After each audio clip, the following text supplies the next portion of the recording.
Is your family history? In terms of like my great grandparents or just my immediate family? Like ethnic background. Oh, okay. So my grandmother on my dad's side is Bermudian. So that's really, really weird. And I didn't know that until probably like 5 or 6 years ago. And then my mom's like ancestry would be more French. And then my dad's just straight up English. I had to do a genealogy project in high school, and I found out that Frisbee is actually like originally spelled Frisby, and there's an island called the Isle of Frisbee, and that's where most of the Frisbees originated from, and it's off the coast of England. So That's really interesting. yeah, it's weird. Yeah, very interesting. So yeah, that's kind of my ethnic background in terms of like my family. Um, my family grew up all over the place. My mom lived in upstate New York. My dad's family, he was a military brat, so he kind of moved around a lot of different places. They met in Colorado. That's where I was born. I've lived in Seattle. That's where most of my family is. And then I was in Richmond, Virginia, which you guys know. And then now I'm here. So yeah. Okay. What makes you a American? Actually, don't necessarily like to align myself with American ideals right now, because a lot of American ideals to me are racist and guns and all about capitalism. But one of the things that I think that I don't really even like to claim being American, but if I would, then I would say that I identify most with the ability to change, because we do have a democracy, and um, that is a defining feature of being American, is the ability to choose. And having that said, I have an extra question that's kind of not on there. Sure. Um, Having said that, do you feel like having the freedom to choose being the type of person you want to be influences how you look at, being part of America? Can you restate the question? Like, say, because I'm of like the LGBT community, Sure. I have the freedom to, like, say, protest my rights or Sure. do things like that. Yes, I agree. So, like, being part of a marginalized community actually in America, I think, is actually part of being a defining feature of being America, because we are allowed to protest and say what we need to do as a society to make things better.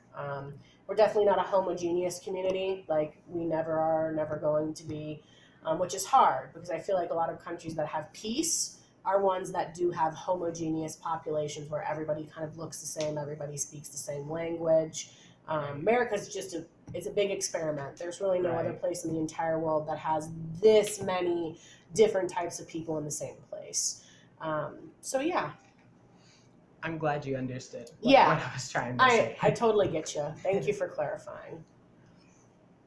What's one thing would you change about America? One thing specifically that I would like to change is I wish like politics would stop being a media circus. I just wish that we would talk about things that are happening in a more marginalized and scientific manner, instead of sensationalizing everything that's happening all the time. And then here's the other thing. I would like us to stop being mostly capitalist, because I think that capitalism destroys things more than a lot of other things do. We kind of need to stop looking at people as human capital, like, oh, we're just pushing people to do jobs, and we need to start looking at, because we're getting to the point where robots can do lots and lots and lots of things. I know, Kamaya, how are you? What are we doing in your class today? We can just edit out. Today we are going to be doing some Ed Puzzle stuff and taking some quizzes. I know, but you're good at those things. I know, you'll be okay. This week has been fun. We gotta end on a What boring do you thing. want? I'll see you later. Can you remind me of that question? I would like to state like the last question. Yeah. What would be like the biggest factor that you think Americans take for granted? Having electricity. legitimately. I think Yeah. the fact that our infrastructure allows almost anyone to be able to plug in a light bulb is pretty fantastic and amazing, and I think it's something that we do take for granted, because if you go to almost anywhere else, like a second or almost the cusp, like Colombia or Brazil, they are considered, like, we're trading partners with them. They're considered almost a first world country, and yet they don't have that. Like, that's not a thing that exists for everybody. Even in China, like, there's a lot of places that don't have the infrastructure to sustain that particular thing. So I think in America, we are spoiled, and we definitely take it for granted that electricity is always going to be there.